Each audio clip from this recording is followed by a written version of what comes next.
அழியா பேசலாமா? அனைவருக்கும் வணக்கம். நான் அதேன் பாலா பேசுறேன். இன்னைக்கு நம்ம ரொம்ப வித்தியாசமான இடத்துல சந்திச்சிருக்கோம். வழக்கமா நம்ம சந்திக்கிற இடங்கள் தாண்டி இது மாதிரி ஒரு புதுமையான இடத்துல சந்திச்சிருக்கோம். இன்னைக்கு நம்ம வெளியிட்டு இந்த கடுக்கா திரைப்படம் ஏற்கனவே ஒரு வருஷத்துக்கு முன்னாடி தியேட்டர்ல ரிலீஸ் ஆச்சு.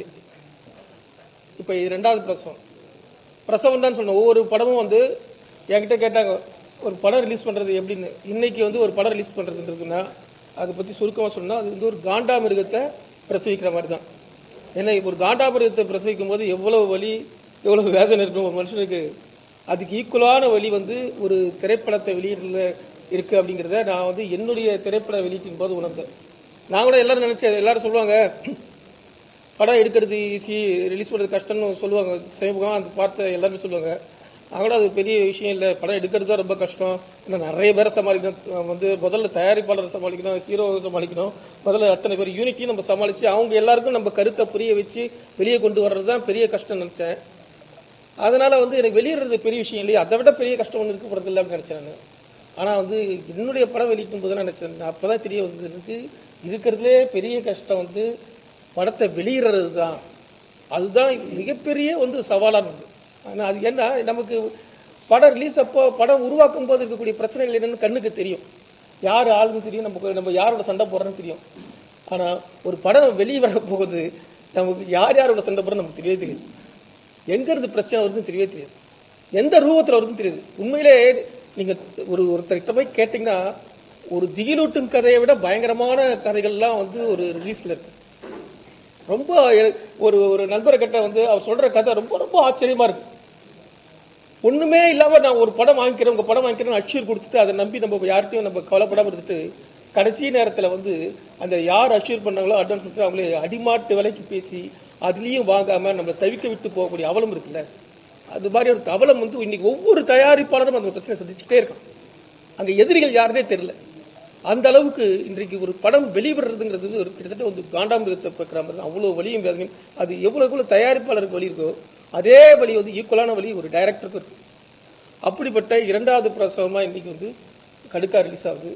இந்த படம் ஒரு முருகராசு தம்பி ரொம்ப அருமையான தம்பி. இவரை எனக்கு படம் ரிலீஸ் அப்போ எனக்கு விஜய் கௌரிஷ் தான் எனக்கு பழக்கம்.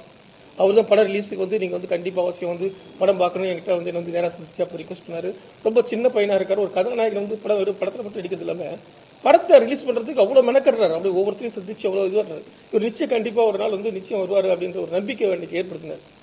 சில நாட்களுக்கு முன்னாடி ஒரு இயக்குனர் இப்பதான் நான் சந்திச்சேன், படம் ரிலீஸ் அப்போ சந்திக்கல. அவர் என்ன வேறு விஷயம் சந்திச்சிருக்காரு.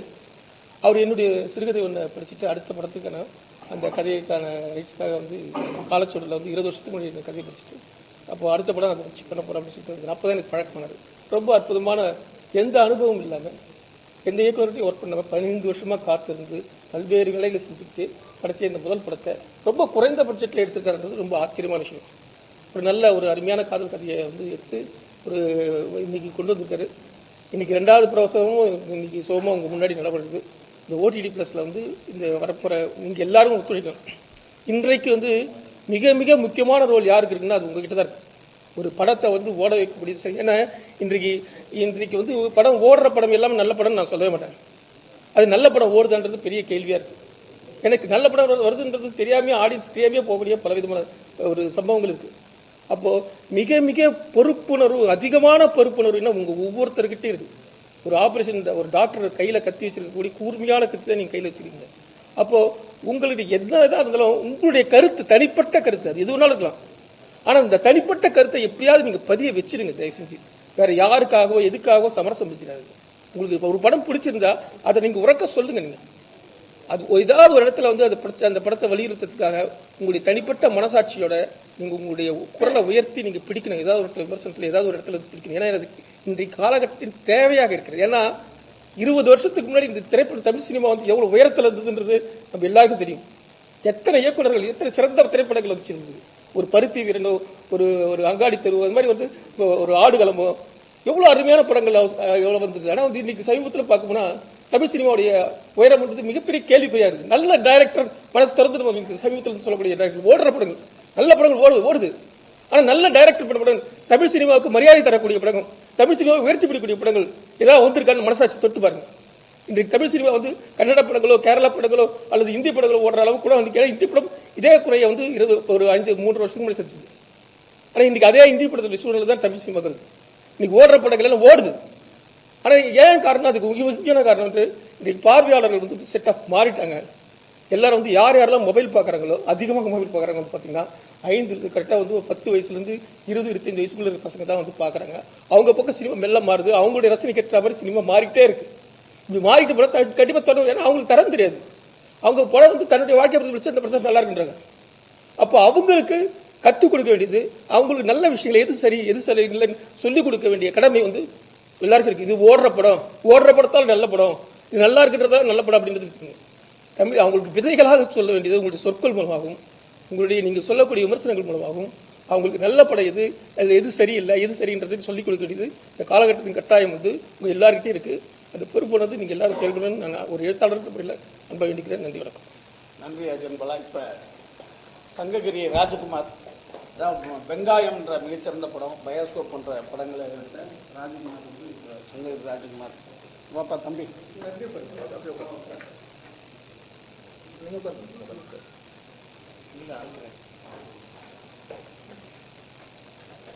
வணக்கம், அனைவருக்கும் வணக்கங்க. கடுக்கா மாதிரியான படம் தான். நானும் ஒரு படத்தை எடுத்துட்டு எந்த விதமான அறிமுகமும் இல்லாமல் இந்த சினிமாவுக்கு வரும்போது நீங்களும் இந்த தமிழ் சினிமாவும் கொண்டாடி அந்த படத்தை கொண்டு போய் மக்கள்கிட்ட சேர்த்து என்னை இன்னும் சினிமாவில் இருக்க வச்சிருக்கு அப்படின்னா முதல்ல வந்து பத்திரிகையாளர்கள் அந்த படத்தை கொண்டாடணும் தான் காரணம்.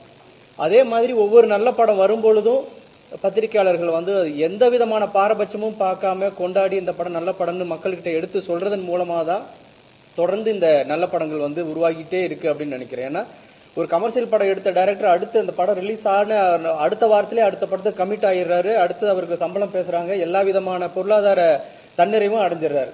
ஆனா நீங்க ஒரு 10 வருஷமா பாருங்க, ஒரு மாற்று திரைப்படம் எடுத்த இயக்குநர்கள், ஒரு நல்ல திரைப்படம்னு பாராட்டப்பட்ட இயக்குநர்கள் என்னன்னா அடுத்த படம் பண்றதுக்கே இங்க வந்து தடுமாறிட்டு தான் இருப்பாங்க. இது எல்லாம் தெரிஞ்சேதான் நல்ல படம் ஒண்ணு பண்ணனா, ஒரு மாட்டு சினிமா ஒரு மக்களுக்கான சினிமாவை பண்ணா அடுத்த படம் கிடைக்கும் கிடைக்காதுங்கிறதெல்லாம் துணிஞ்சேதான் ஒவ்வொரு இயக்குநர்களும் வருஷத்துக்கு 4 இயக்குனர் 5 இயக்குனர் நல்ல படத்தோட வந்துகிட்டே இருக்காங்க. அவங்க தான் இந்த சினிமாவை வந்து காப்பாத்திக்கிட்டே இருக்காங்க அப்படிங்கறதா என்னுடைய நிலைப்பாடு. அப்போ என்னன்னா நமக்கு அது வியாபாரம் எங்க இருக்கு, திரையரங்கு என்னவா இருக்கு அப்படின்னு நம்ம பார்க்கும்போது தான் எல்லாருக்குமே ஒரு பிரச்சனை உருவாயிடுது. வந்து 2 நாள்ல காணாம போயிடுச்சுன்னா அந்த திரைப்படங்கள் வந்து எடுத்து அவ்வளோ கஷ்டப்பட்டு ஒவ்வொரு ஷாட்டு ஒவ்வொரு டைலாக் அந்த ஆர்டிஸ்டுக்கு அத்தனை ரீடேக் எடுத்து ஒரு சன்செட்டை எடுக்கிறதுக்கு விடிய காலம் எழுந்திரிச்சு போய் ஒவ்வொரு ஃப்ரேமையும் செதுக்கி கலர் கரெக்ஷன்ல உட்காந்து அவ்வளோ உயிரை கொடுத்து வேலை செஞ்சாலும் 2 நாள்ல அந்த படம் காணாம போயிடுது. அப்படிங்கும்போது அந்த இயக்குனருக்கு, அந்த படைப்பாளிக்கு, அந்த தயாரிப்பாளருக்கு இருக்கக்கூடிய அந்த வேதனை வந்து நம்ம சொல்லவே முடியாது. அப்ப என்னன்னா இன்னைக்கு காலகட்டத்தில் யாரு கேட்டாலும் என் படம் ரிலீஸ் ஆயிடுச்சுன்னா எங்க இருக்கு உங்க படம் எங்க இருக்குன்னு கேட்கிற ஒரு வார்த்தை உருவாயிடுச்சு. ஏன்னா அதுக்கு முன்னாடி திரையரங்கில் வந்தாலே எல்லாருக்கும் தெரிஞ்சிடும் ஒரு படம் உருவாயிருக்கு அப்படின்னா அந்த படம் எல்லா இடத்துக்கும் போய் சேர்ந்துரும். ஏபிசி எல்லாம் போயிடும். செகண்ட் ரிலீஸ் இருந்துச்சு, 1 வருஷம் கழிச்சு ரிலீஸ் ஆனதெல்லாம் இருந்துச்சு. ஆனா இன்னைக்கு அப்படி இல்லை. வந்து அந்த 2 நாளோட லைஃப் முடியுதுன்னா அது நம்ம தண்ணி மேல கோலம் போடுற மாதிரி தான் ஆயிடுது. வருஷ கணக்குல 2 வருஷம் 3 வருஷம் ஒரு தயாரிப்பாளர் தேடி 1 வருஷம் ப்ரொடக்ஷன்ல இருந்து அதை கஷ்டப்பட்டு ரிலீஸ் கொண்டு வந்து அந்த படம் 2 நாள்ல வந்து அந்த படம் வந்தது தெரியாம போயிடுச்சு அப்படின்னா அது எவ்வளவு பெரிய வேதனை அப்படிங்கிறது தான் இன்னைக்கு நிலையா இருக்கு. அப்போ முன்னையெல்லாமாச்சும் ஒரு 1000 கதவுகள் இருந்துச்சு, 1000 தியேட்டர் இருந்துச்சுன்னா ஒரு படத்துல வந்து பெரிய ப்ரொடியூசருக்கு ஒரு 600 தியேட்டர் கிடைக்குதுன்னா ஒரு மீடியம் ப்ரொடியூசருக்கு ஒரு 300 தியேட்டர் கிடைக்கும். ஒரு சின்ன ப்ரொடியூசரா, சின்ன டைரக்டரா, சின்ன ஹீரோவா ஒரு 50ல இருந்து 60 வாசலாவது நமக்கு திறந்திருக்கு அப்படிங்கிற ஒரு நிலை இருந்துச்சு.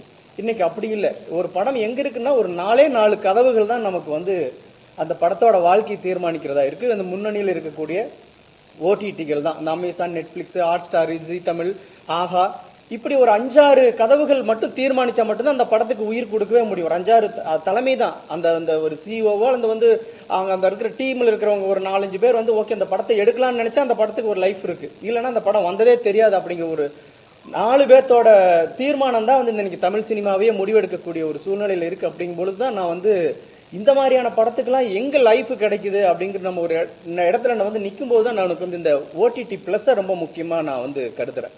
இந்த கடுக்கா மாதிரியான உயிரை கொடுத்து எந்த விதமான அனுபவம் இல்லைன்னா கூட ஒரு ஒரு படத்தை ஒரு வாழ்வியல சொல்லிடணும்னு நினைக்கிறோம்ல, இன்டர்நேஷனல் படங்கள்லாம் அப்படிதான் வந்துச்சு. நான் வாழ்ந்த வாழ்க்கையை நான் பதிவு பண்றது என்னோட கடமைன்னு ஒவ்வொரு படைப்பாளையும் வெளியில வந்தான்.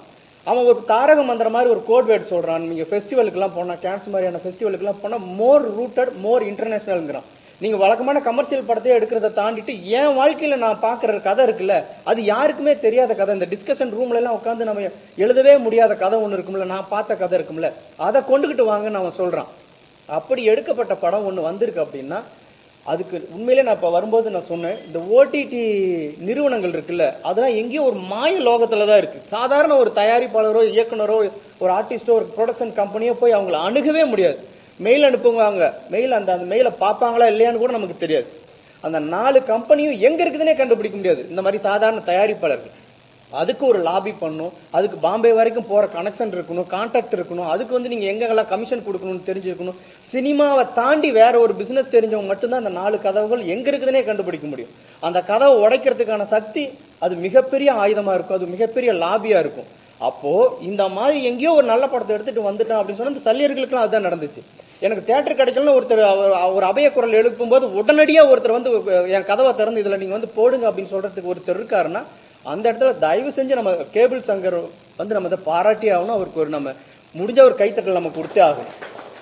ஏன்னா கண்ணுல பாக்குற சார் சொன்ன மாதிரி கண்ணுல பாக்குற ஒரு ஓடிடி நிறுவனம்னா இதுதான். மற்றதெல்லாம் காத்துல எங்கேயோ ஒரு ஏதோ ஒரு ப்ரோக்ராமா தான் இருக்கே ஒழிய நீங்க வந்து கண்ணுல பாக்கலாம் சார் நல்ல படம் சார் கொஞ்சம் போய் ரெக்வஸ்ட் பண்ணலாம், ஆமாங்க நல்ல படம், இந்த படம் இல்லாம போயிருமே அப்படிங்கிற ஒரு பரிதவிப்பேன ஒரு நல்ல படங்களை தூக்கி விடக்கூடிய ஏதோ ஒரு வியாபாரி கிடையாது அவரு. அவர் ஒரு இயக்குனர், படைப்பாளி. நல்ல படம் எங்க வந்தாலும் அது கை கொடுக்கணும்னு கூட போய் நிப்பாரு. எங்க இருந்தாலும் ஒரு நல்ல படம் கூப்பிட்டீங்கன்னா ஓடி போய் அடுத்த நிமிஷம் நிக்கக்கூடிய ஒரு படைப்பாளி ஒரு நிறுவனம் வச்சிருக்காரு. அப்படிங்கும் பொழுது அந்த நிறுவனத்தை ஏன் நம்ம முன்னணி ஒரு நிறுவனமா கொண்டு வந்தா இவங்க கிட்ட நம்ம போய் கெஞ்ச வேண்டிய தேவையே இருக்காது. எல்லாரும் நிக்கிற கேபிள் சங்கர் நம்ம கேபிள் சங்கரோட ஓடிடி தானே, அதுக்கு வந்து இவ்வளவுதான ரேட் அப்படிங்கிற ஒரு சின்ன ஒரு மதிப்பீடு வந்து ரொம்ப குறைச்சு மதிப்பிட்டுறாம இந்த மாதிரியான ஒரு நல்ல படங்கள் எங்க வந்து வந்து ரீச் ஆகாம தடுமாறுதோ அந்த இடத்துல வந்து கை கொடுக்கிறாரு அப்படிங்கிற ஒரு கருணையோட ஒரு அதை பார்த்து அந்த ஓடிடி அந்த ஒரு முன்னணி 4-5 ஓடிடிக்குள்ள ஒரு ஓடிடியை நம்ம கொண்டாந்து நிறுத்த வேண்டியது ஒவ்வொரு படைப்பாளியும் ஒவ்வொரு இயக்குனரோட ஒவ்வொரு பத்திரிகையாளர்களோட கடமையாகவும் நான் நினைக்கிறேன். அதே மாதிரி தான் இந்த நல்ல படங்கள் எடுக்கிறவங்களுக்கு இந்த மாதிரியான ஒரு ஆதரவு கிடைக்கும் பொழுது தொடர்ந்து இவர் அடுத்த படம் எடுப்பார்.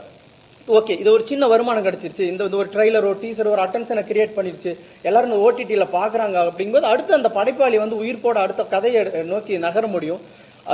அப்படியான ஒரு சூழல் இருக்கும் பொழுது இந்த கடுக்கா மாதிரியான திரைப்படம், அந்த திரைப்படத்தில் ஒரு கமர்ஷியல் கண்டென்ட், எனக்கு ரொம்ப நெருக்கமான நிறுவனம் தான், நெருக்கமான நபர்கள் தான் இந்த படத்தை எடுத்திருக்காங்க. ஏன்னா ஈரோடு பக்கம் அப்படிங்கும் பொழுது எனக்கு இன்னும் கொஞ்சம் எனக்கு தெரிஞ்ச ஸ்லாங்கு, நான் வாழ்ந்த ஊர்ல ஒரு நாளுக்கு ஊருக்கு போயிட்டு வந்தா என்ன மாதிரியான உணர்வு ஏற்படுமோ அந்த மாதிரியான ஒரு கதையம்சம் கொண்ட ஒரு நேட்டிவிட்டான ஒரு மண் வாசனை கூடிய ஒரு தப்பான படம் இல்லாம ஒரு சீரழிக்கக்கூடிய படம் இல்லாம அதுல ஒரு செய்தியை சொல்லி பெண் கல்வியை சொல்லி ஒரு சமூக நோக்கோட ஒரு படம் எடுக்கக்கூடிய ஒரு டீமை நம்ம எல்லாரும் சேர்ந்து ஆதரிக்கணும். அடுத்தடுத்து அவங்க தொடர்ந்து இயங்குறதுக்கான எல்லா விதமான சப்போர்ட்டும் நம்ம கிட்ட இருந்து கிடைக்கணுங்கிறத என் சார்பாகவும் உங்ககிட்ட அன்பான வேண்டுகோளை வச்சுக்கிறேன். நன்றி. நன்றி. சிறப்பு இயக்குனர் ராமநாதன்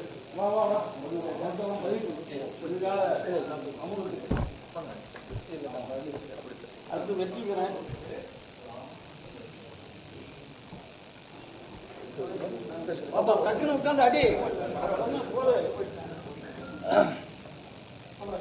எல்லாருக்கும் வணக்கம். பத்திரிகை நண்பர்கள் எல்லாருக்குமே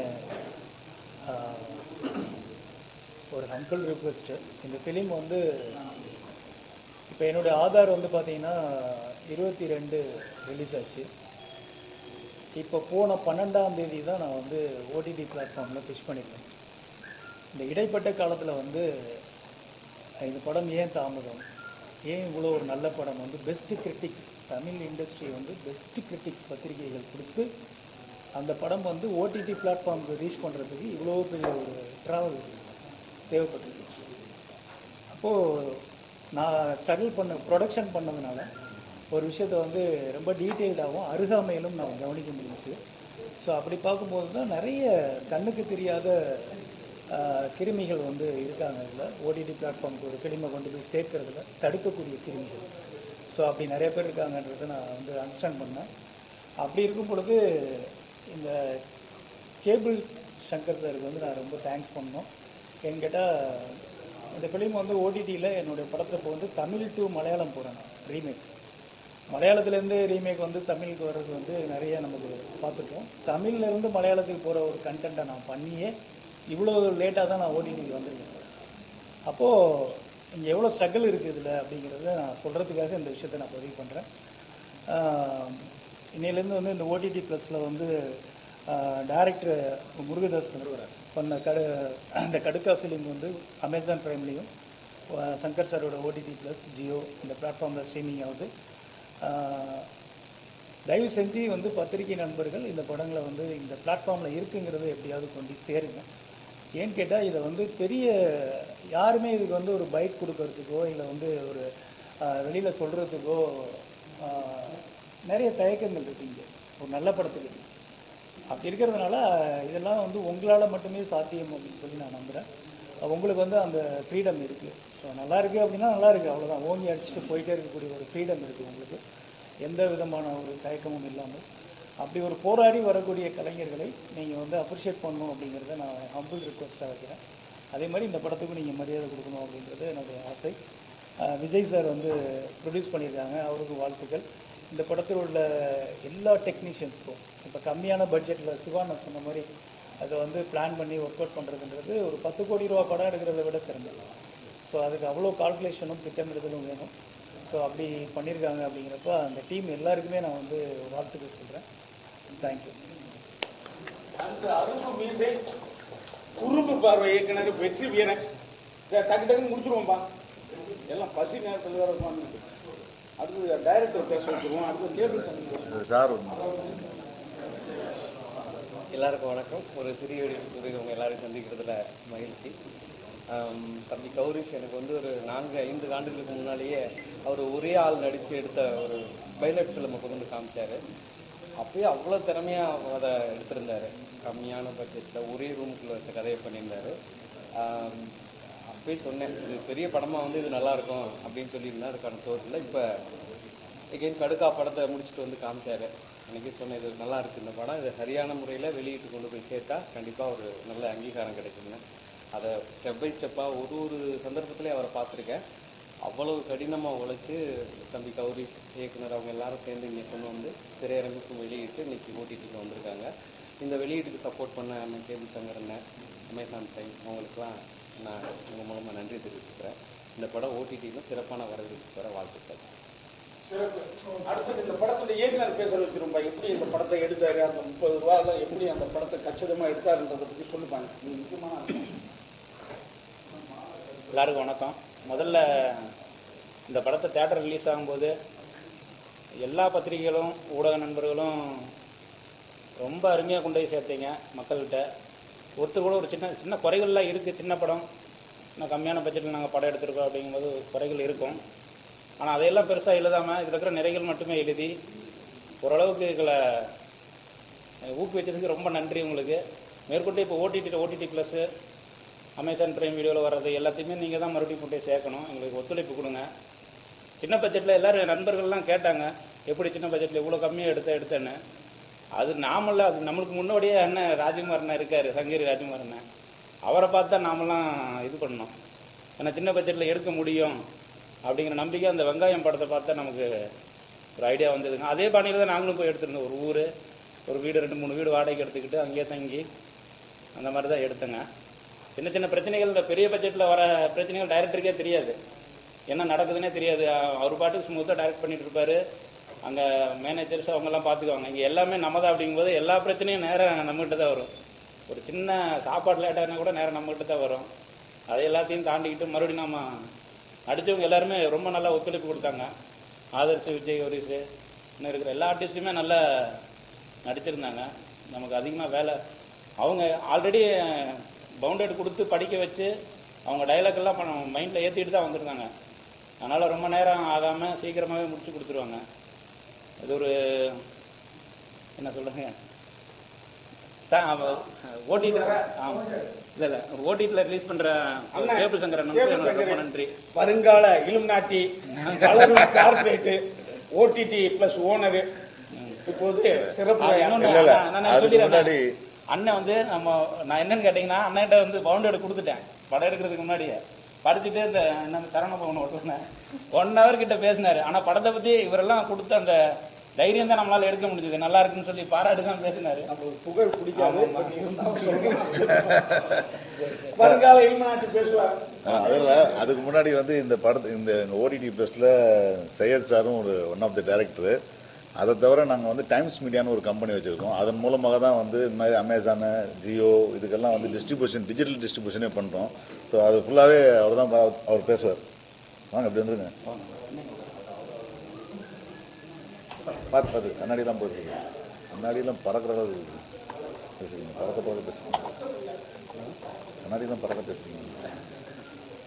எனக்கு கண்டென்ட் எதுவும் தெரியாது, வியாபாரம் தெரியும். வியாபாரம் பண்ணுறோன்னா நான் சின்ன ரெக்வஸ்ட் தான், படம் எடுத்தீங்கன்னா இப்போ இன்னைக்கு இருக்கிற சுச்சுவேஷனில் பெரிய ஓடிடி சின்ன படங்கள் வாங்குறது இல்லை. அதனால் சின்ன படங்கள் எடுத்தீங்கன்னா அங்கே போயிட்டு டைம் வேஸ்ட் பண்ண வேண்டாம். அன்லஸ் அதர்வைஸ் ஆர்டிஸ்ட் வேல்யூ இல்லைன்னா போக வேண்டாம். டைம் வேஸ்ட் பண்ணிங்கன்னா இந்த இடத்துல வியாபாரம் கம்மியாகிடும். இப்போ நம்ம வந்து ஒரு 4 விண்டோ வந்து நம்ம ஒரு டீலர்ஷிப் மாதிரி எடுத்து அதை பண்ணிகிட்ருக்கோம். ஸோ நீங்கள் ஒரு படம் ரிலீஸ் ஆகி 3 மாதத்துக்குள்ளே வியாபாரத்தை முடிச்சிடணும். 3 மாதத்துக்கு மேலே போயிடுச்சுன்னா அது முத்தலாயிடும், வியாபாரம் பண்ண முடியாது. இதுதான் இன்றைக்கி இருக்கிற சுச்சுவேஷன். ஏன்னா இப்போ நம்ம வந்து இப்போது ப்ரைம்லேயோ இல்லை ஜியோலையோ கொண்டு போய் கொடுக்கும்போது அவங்க வந்து இது 2024 வந்ததில்லை, இப்போ என்ன சொல்கிறாங்க, இது 2025 ரிலீஸ் ஆயிடுச்சு இல்லை, இது எப்படி அப்படின்றாங்க. ஸோ இந்த மாதிரி கேள்விகளுக்கு நாங்கள் பதில் சொல்லி அதுக்கு மீறி இந்த வியாபாரத்தை நம்ம பண்ணுறதுக்குள்ளே நமக்கு போதும்னு ஆயிடுது. இன்னைக்கு இருக்கிற சுச்சுவேஷனு சின்ன படங்கள் நிறைய எடுக்கணும், ஆனால் அது சீக்கிரம் வியாபாரம் பண்ணணும். அது வச்சுட்டே இருந்தீங்கன்னா அடுத்தடுத்த ட்ரெண்டு மாறிட்டே இருக்கு, மறுபடியும் அதை கொண்டு போய் விற்க முடியறதில்ல. அது ஒரு பெரிய ஒரு விஷயமாவே இருக்கு. பெரிய ஆர்டிஸ்டா நீங்க போய் அப்ரோச் பண்ணுங்க, வேணாம்னு சொல்லல. சின்ன ஆர்டிஸ்ட் வச்சு நம்ம எடுக்கிறோம், அப்கமிங் ஆர்டிஸ்ட்டை வச்சு எடுக்கிறோம், லோ பட்ஜெட்ல எடுக்கிறோம் அப்படின்னா டக்குன்னு வந்து OTT plus, Times Media network வந்துருங்க. அதை கொண்டு போய் எப்படியும் நம்ம சேர்த்திடுவோம். Prime, Jio, Lionsgate play எல்லாத்தையும் 4-5 பிளாட்ஃபார்ம் நாங்கள் பேசிட்டு இருக்கோம். ஆமா, ஒயிட் ரிலீஸ் பண்றது. இன்னும் இந்த டிஸ்ட்ரிபியூஷனை வந்து வேற ஒரு பரிமாணத்துல கொண்டு போய் சேர்க்க போறோம். அதாவது கேபிள் மூலியமா புது படத்தை ரிலீஸ் பண்ண போறோம். எல்லா செட்டாப் பாக்ஸ்ல வரப்போகுது. இன்னும் கொஞ்ச நாள்ல செட்டாப் பாக்ஸ்ல வந்து வரப்போகுது. இன்னொரு விஷயம், நீங்க நினைச்சு பார்க்க முடியாத அளவுக்கு ஒரு டிக்கெட் விலையை ஃபிக்ஸ் பண்ணியிருக்கோம். ஆமா, அது விரைவில். அது வந்து என்னன்னா சொல்லிடலாம், 9 ரூபாய்க்கு படம் பேப்பர் வியூல பண்ணலாம்னு இருக்கும். ஒரு படம் நீங்க 9 ரூபா பே பண்ணீங்கன்னா ஓடிடி பிளஸ்ல பாத்துக்கலாம். அதே போல சிவி மாதிரியான நெட்வொர்க்ல, பெரிய நெட்வொர்க்ல செட்டாப் பாக்ஸ் மூலமா அவங்களே ஸ்கேன் பண்ணி படம் பார்த்துக்கலாம். ஸோ அது பேச்சுவார்த்தை நடந்துட்டு இருக்கு. அது டெக்னாலஜி வைஸ் வந்து அது பேக் எண்ட் ரெடி ஆனவுடனே நாங்கள் அனௌன்ஸ் பண்ணலாம்னு இருந்தோம். இது ஒரு வாய்ப்பா இருக்கு. ஆமா ஆமா. ஏன்னா சார் சொல்ற மாதிரி படம் எடுக்கிறது எப்படி டிஸ்ட்ரிபியூஷனுக்கு பெரிய கஷ்டமா இருக்குதோ, அதே போல கஷ்டம் வந்து டிஜிட்டலா டிஸ்ட்ரிபியூஷன் பண்றதுக்கும் பயங்கர பிரச்சனை இருக்குது. எல்லாரும் படம் பார்க்க மாட்டாங்க, எங்களுக்கு நாங்கள் வந்து பேண்ட்வித் வேஸ்ட் ஆகும் அப்படின்லாம் நிறைய கருத்துலாம் சொல்றாங்க. பட் பார்க்க வைக்கிறதுக்கான ஆப்பர்ச்சுனிட்டி நம்ம தான் உருவாக்கணும். அந்த உருவாக்குற மேட்டரை வந்து நாங்கள் வந்து டிஜிட்டல் டிஸ்ட்ரிபியூஷன் கம்பெனியாக ஒன்று ஃபார்ம் பண்ணி சாரோடைய எக்ஸ்பெக்டேஷன், அதுக்கு வந்து மார்க்கெட்டிங்கில் அதில் பெரிய கெத்தான ஆள். எப்படி நான் வந்து உங்ககிட்டலாம் வந்து நல்லா ஈஸியாக படத்தை ஈஸி வாங்கி வந்து போகிறேன்னா, அது மாதிரி அவர் அந்த டிஸ்ட்ரிபியூஷன் ரொம்ப ஸ்ட்ராங்கு. எனக்கு அது வராது. அதனால வந்து அவருக்கு பயங்கர எக்ஸ்பீரியன்ஸ் அதில். அதனால 22 வருஷமா டிஸ்ட்ரிபியூஷனில் தான் இருக்கிறேன். ஆனால் கேபிள் டிவி டிஸ்ட்ரிபியூஷனில் இருந்தேன். எனக்கு சொல்லி கொடுத்து வளர்த்ததே 20 வருஷத்துக்கு முன்னாடி சொல்லி கொடுத்து வளர்த்ததே content is king, distribution is god. நீங்க என்னதான் கிங்கா இருந்தாலும் டிஸ்ட்ரிபியூஷன் கொண்டு போய் சேர்க்கணும்னா அந்த கிங்க்கு வேல்யூ இல்லாமல் போயிடும். ஏன்னா அதனால வந்து ரொம்ப முக்கியமா இப்போ இந்த அனௌன்ஸ்மெண்ட் பண்றோம். விரைவில் வந்து 9 ரூபாய்க்கு ஒரு படம் வந்து யார் வேணா எப்போ வேணா பார்க்கலாம் பேப்பர் வியூல. ஸோ அந்த ஒரு சிஸ்டம் கொண்டு வரதுக்கு இருக்கும், inclusive of cable network and OTT எல்லாத்துலேயுமே. இன்னும் வந்து இது பேசிட்டு இருக்கோம் 9 ருபீஸ்க்கு. ஸோ ஜியோலெல்லாம் 9 ருபீஸ்க்கு அவங்க ஒத்துக்கிட்டாங்கன்னா it will be quantity business. Quality, அதாவது மில்லியன்ஸ் ஆஃப் சப்ஸ்கிரைபர் இருக்காங்க, அத்தனை பேருக்கு அந்த படம் அங்கே இருக்கும். யார் வேணாலும் அத்தனை மில்லியன்ல 1% பார்த்தா கூட அது பெரிய ஒரு டீ விலையை விட கம்மி விலையில வந்து நம்ம படத்தை கொண்டு போய் சேர்க்கணும் அப்படிங்கிறது தான் என்னுடைய மோட்டிவ். இப்போ 9 ஒரு டீ இன்னைக்கு 12 ரூபா 15 ரூபா ஆயிடுச்சு. அதை விட கம்மி 9 ரூபாயில ஒரு படத்தை கொண்டு போய் சேர்க்கணும் அப்படின்னா ஒரு ஜியோ மாதிரி ஒரு பிளாட்ஃபார்ம்ல நம்ம போய் பேசிட்டு இருக்கோம். அது அவங்க ஓகே சொல்லிட்டாங்கன்னா அது 1 லட்சம் பேர் பார்த்தா கூட 9 லட்ச ரூபா சார். கண்டிப்பா அது பெரிய விஷயம். இப்போ 30 லட்ச ரூபா இந்த படம் எடுத்திருக்காங்க அப்படின்னா ஒரே நாளில் வந்து நம்ம வந்து அது 9 லட்ச ரூபா அது வந்துருக்குன்னா அது ஒரு பெரிய விஷயம். ஸோ நம்ம அதுக்கு உண்டான அந்த டெக்னாலஜி விஷயம் தான் இப்போ கொஞ்சம் இடிபாடாக இருக்குது. அது முடிஞ்சிருச்சுன்னா அது நாங்கள் லான்ச் பண்ணிடுவோம் அந்த விஷயத்தை.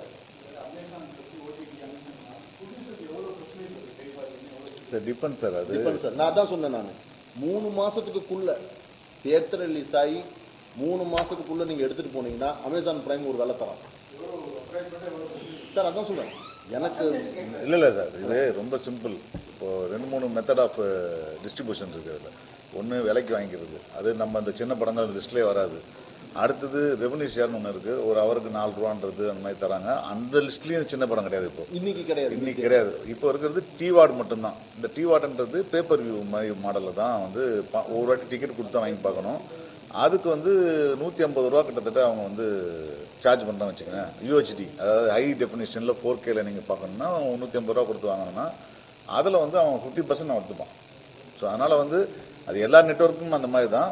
சில படங்கள் நல்லா இருந்துச்சுன்னா விலை குறைச்சி போடுறாங்க, 99 ருபீஸ் போடுவாங்க. நல்லா ஓடிச்சுன்னா போடுவாங்க. இப்போ எனக்கு வந்து நிறைய சின்ன படங்கள் வந்து ஓடிடி ப்ளஸில் வந்ததுக்கப்புறம் அவங்க வந்து அது ஓடினதை வச்சு அவங்களுக்கு ரெஃபர் பண்ணி கொஞ்சம் இந்த மாதிரிலாம் நல்லா ஓடி இருக்குங்க, உங்கள் பிளாட்ஃபார்மில் தான் நல்லா இருக்கும்னு சொல்லி ரெக்கமெண்ட் பண்ணி அப்படிலாம் நிறைய படங்களை கொண்டு போய் சேர்த்துருக்கோம். அமேசான் வரைக்கும் நிறைய சின்ன படங்கள் அமேசான்லேயும் வந்து நீங்கள் நம்பவே மாட்டீங்க, தியேட்டர்லேயே மொத்தமாக ஒரு 10,000 கூட கலெக்ஷன் பண்ணாத படம்லாம் கிட்டத்தட்ட 1 லட்சம் 2 லட்சம் பண்ணுது. அது வந்து நம்ம மார்க்கெட்டிங் பண்ணணும். எல்லாரும் வந்து இன்னொரு விஷயம், எல்லா தயாரிப்பாளரும் சொல்கிற விஷயம் தான், நம்ம ஓடிடியில் ரிலீஸ் பண்ணிட்டோம் ஆட்டோமேட்டிக்காக வந்துடுவாங்கலாம் கிடையாது. கண்டிப்பாக ஓடிடியில் ரிலீஸ் பண்ணணும். அதே ப்ரொமோஷன் மக்களுக்கு டெய்லி வேணால் ஒரு நாளைக்கு ஒரு வெள்ளிக்கிழமை ஆச்சுன்னா குறைஞ்சது 50 படம் வருது ஓடிடியில் மட்டும், 50 கண்டென்ட் வருது எல்லா லாங்குவேஜிலும். ஸோ அதனால் கண்டிப்பாக மார்க்கெட் பண்ணணும்.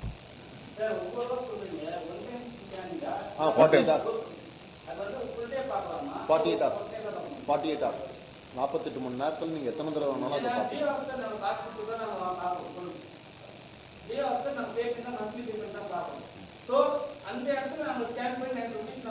பார்த்துக்கலாம். இல்லை ஜியோ ஹாட் ஸ்டார் இதுக்கு ஒத்துக்கல.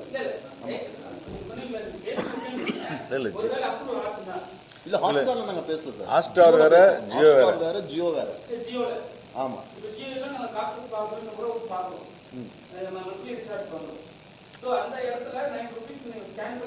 இல்ல ரொம்ப சிம்பிளான மேட்டர். நீங்க வந்து ஜியோக்கு வந்து ஏதாவது ஒரு பேக்கேஜ் வாங்கிக்கிறீங்க, அந்த பேக்கேஜ்ல ஓடிட்டு இருக்கு இல்லையா, இப்போ அந்த இடத்துல இந்த படம் இருக்கு, இந்த படத்தை நீங்க பார்க்கணும்னு பே பண்ணீங்கன்னா அந்த படத்துக்கு மட்டும் பே பண்ணி பார்த்துக்கலாம், அவ்வளவுதான். இப்போ நீங்க அமேசான் பிரைம் வந்து 149 ரூபா மாசம் கட்டுறீங்க. அதுல மூவிஸ் ஃபார் ரெண்ட்னு சொல்லி ஒரு செஷன் வச்சிருக்கான், அது தெரியுங்களா? ரெண்டுக்கு நீங்க ஆட்டோமேட்டிக்கா பணம் கட்டி தான் 99 ரூபீஸ். பட் ஆமா 99. ஆதார் ரிலீஸ் பண்ணும்போது வந்து 149. இந்த வாரம் 99 பண்ணிட்டாங்க. ஆனா அவன் 99க்கு கம்மி எந்த படமும் அவன் கொடுக்கறது இல்லை சார். பார்த்தாலும் எல்லா படமும் இல்லை.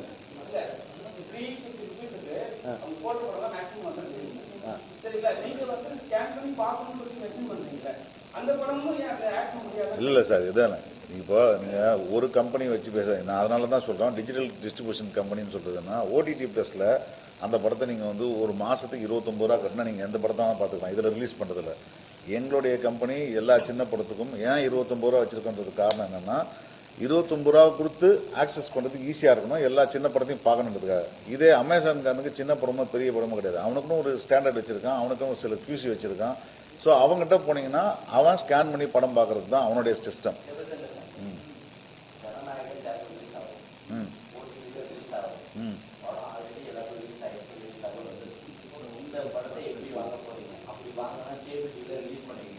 நான் ஏன் கேபிள் டிவி யூஸ் பண்ணோம், என் கம்பெனி கிடையாது அது. என்ன கேட்கக்கூடாது. சிபிஎஃப்சி சர்டிபிகேட் இல்லாம நாங்க எந்த படத்தையும் சொல்றதில்லை, அது வெரி கிளியர்.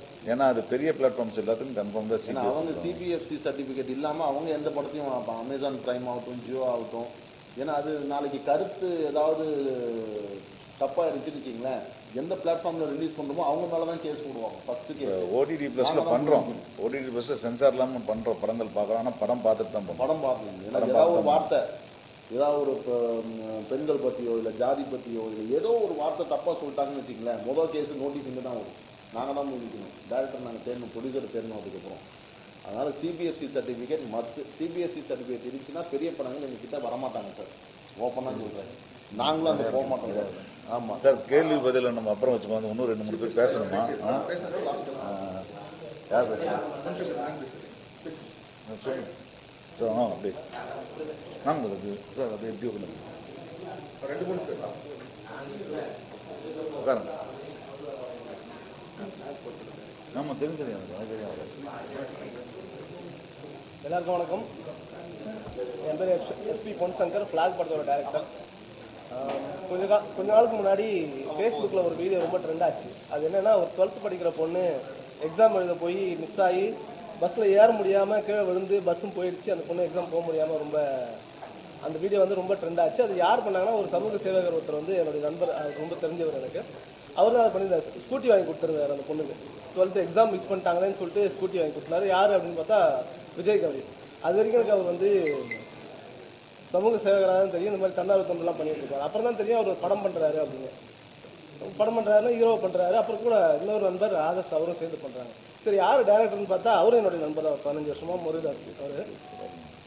அவங்க படம் பண்ணியிருக்காங்க. அந்த படம் கடுக்கா. அது வந்து அமேசான்லேயும் OTT ப்ளஸ்லையும் ரிலீஸ் ஆகுது. ஸோ எல்லாரும் பாருங்கள். ரொம்ப தேங்க்ஸ். டிஸ்ட்ரிபியூட்டர் அல்வன் சார் இப்போ படம் ப்ரொடியூஸ் பண்ணிட்டு இருக்காரு. 2-3 வாரத்துக்கு மீடியா நண்பர்களுக்கு வணக்கம். நான் வந்து போன வருஷம் குடும்பஸ்தன் வந்து கேரளா டிஸ்ட்ரிபியூட் பண்ணேன். அதுக்கப்புறம் ட்ராமான்ற படம் வந்துட்டு கேரளா டிஸ்ட்ரிபியூட் பண்ணேன். அதுக்கப்புறம் ஹால் என்ற மலையாள படத்தை வந்துட்டு தமிழ்நாடு ப்ளஸ் கர்நாடகா டிஸ்ட்ரிபியூட் பண்ணேன். இப்போ வந்து என்னுடைய படம் தயாரிப்பு டியர் டெவில்ன்ற படம், குமரன் அவரை வச்சு டியர் டெவில்ன்ற படத்தை வந்துட்டு முடிச்சாச்சு. கேபிள் சங்கர் சார்லாம் பார்த்துட்டார் படத்தை. ஸோ பிஸ்னஸ் பேசிகிட்டு இருக்கோம். ஸோ இன்னைக்கு சார் ஆக்சுவலாக ப்ரொடியூசருடைய நிலைமை என்ன அப்படின்னு பார்த்தோன்னா, நான் வந்து டிஸ்ட்ரிபியூட்டராக இருந்ததுனால, தேட்ரிக்கல் டிஸ்ட்ரிபியூட்டராக இருந்ததுனால சொல்கிறேன்.